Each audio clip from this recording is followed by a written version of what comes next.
to make a friend stop using drugs.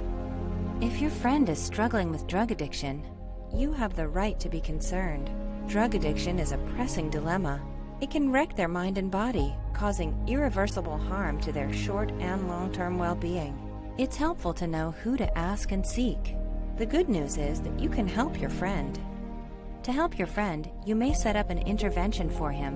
When a friend is drunk or high, don't try to talk with them. It's also a good idea to meet at a neutral, peaceful location, but not in a bar or any other establishment that offers alcoholic beverages.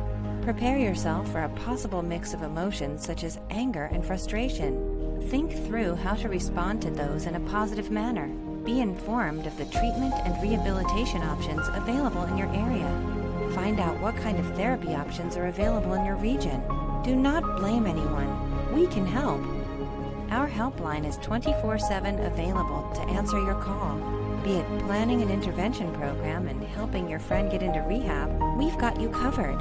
We offer different treatment options to suit everyone's unique needs. Do not worry about the possible costs incurred. Our services are affordable, and we have a variety of payment options to gauge your needs. Contact us now. Does someone you love suffer from drug addiction?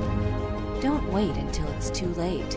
Call our 24/7 helpline at 1-800-570-2259. A caring addiction specialist is awaiting your call.